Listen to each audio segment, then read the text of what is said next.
Scorpio 1, a sightseeing bus.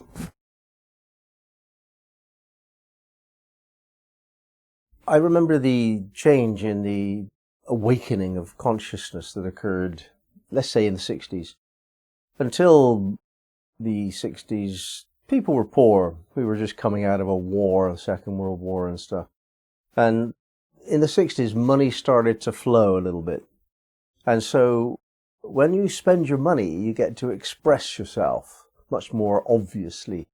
And it's interesting to see where the money went. And a lot of it went on DIY, doing it yourself to make your home nicer, and furniture and kitchens and the home. A lot of money went into that. But also a lot of money and attention went into tourism, a huge amount. Tourism is a real feature of the second half of the 20th century. Before then, it didn't really exist very much. If you went abroad, you were either really rich or an adventurer. But tourism, in a way that was safe and easy, began around then when the money started to flow. So that's what people wanted to do with their money. The two things: they wanted to make their home more secure and comfortable on the one hand, and on the other hand, have some type of adventure. Because when we go abroad, we have culture shock. We see a different way of being, different way of doing things. And the sightseeing bus, it's a comfortable way, shall we say, of doing the travel experience. But it is that travel experience. With a sightseeing bus, you see new things and you're given information about other places, other cultures. So it's very informative.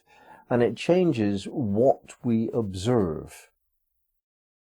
When we look at something we haven't seen before, we observe it in a very special way. If it's new to us, then we have to notice what it is and really give our attention. And this focusing of attention is an important aspect of the expansion of consciousness. Because that's what we're talking about here. Tourism is a worldwide outer expression of something that's happening internally.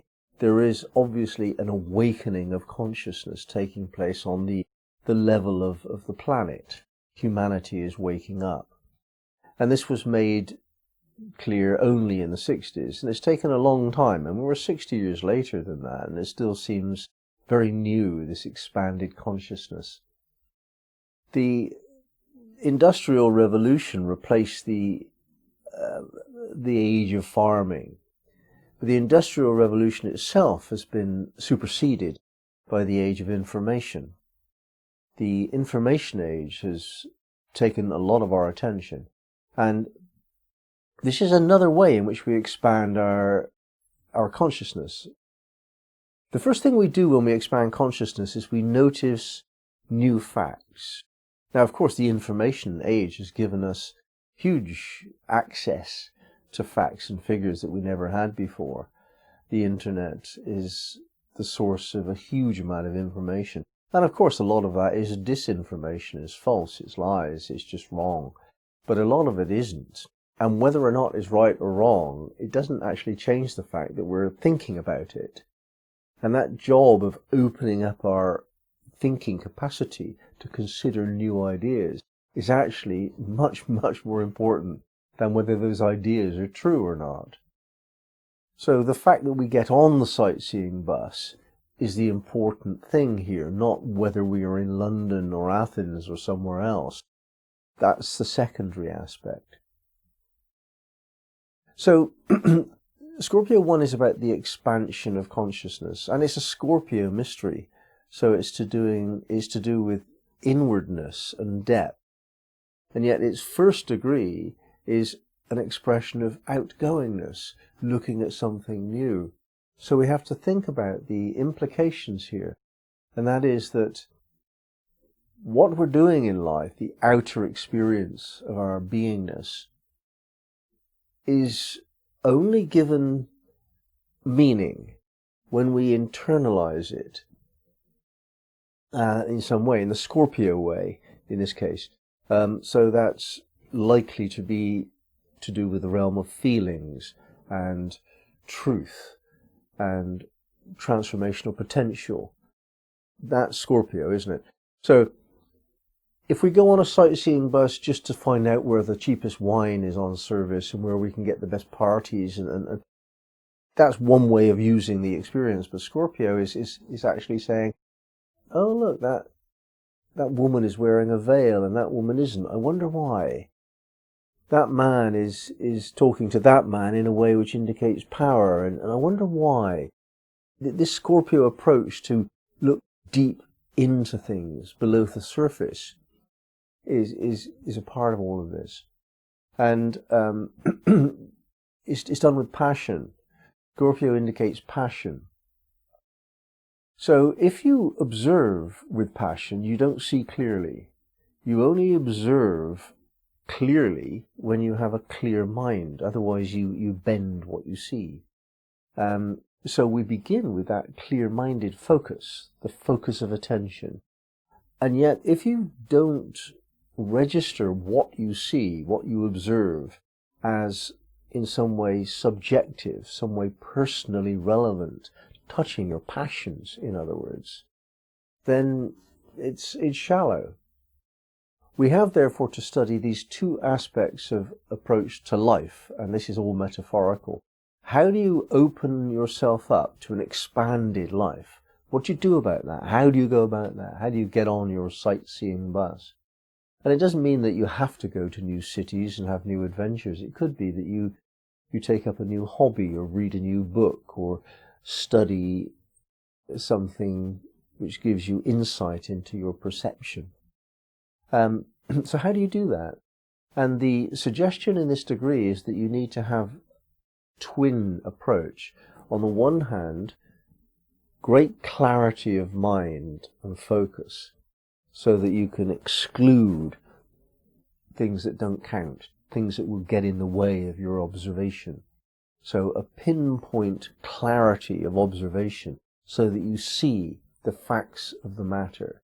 You notice the differences that make the difference between what you're used to and what you're seeing now. They're always a little bit different. Everything is different from day to day. What is the difference? And does that difference make a difference, or is it secondary, of no great consequence? What's the difference that makes the difference between this and that? That's the first thing. That requires a great deal of focus and clarity. And the second thing is enthusiasm, passion. Does it matter to you? Is it an important thing that you're working with here? If it touches your feelings, then yes, it is in some way. Anything that touches your feelings is important to you. And when we go through life with an open attention, we can see what's coming. And sometimes what's coming is a problem that we can avoid, strategize to deal with a potential problem so that we gain a smoother ride through life. And in other cases, opportunity arises and it presents itself momentarily.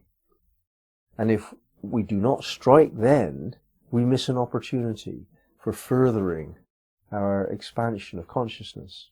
And that's the game. That's the only game in town. How do we grow in consciousness? And that doesn't only mean understanding things better. That's part of what it means. It also means having a stiller, more peaceful heart. Because when you understand things, you can allow them to blow through you more easily. Problems aren't really problems unless you can't find a solution. If it touches your feelings in a negative way and you stay with that, then it's a problem. But with a clear heart, you don't have that experience. So the strategy for dealing with life then is the clear-minded approach to focusing your attention and the passionate willingness to respond spontaneously, immediately to opportunity and to take on new adventures, which then you have to approach with a clear mind. That balance of clarity and non-emotionality on the one hand, and on the other hand, full-on passion for life, seize the day, that kind of approach. And we find that when when we do that, when we live fully and clearly, what we observe changes from being a simple dry observation of the facts of the matter into something else, something which has meaning. And that's because we give it interpretation. We spin it our way, and we spin it according to our sense of wisdom, according to our passionate enthusiasm for life. We change a situation to make it how we choose it to be. We change our life by doing that, by reinterpreting the observations that we have into interpreted perceptions that touch our feelings. And that's how we live.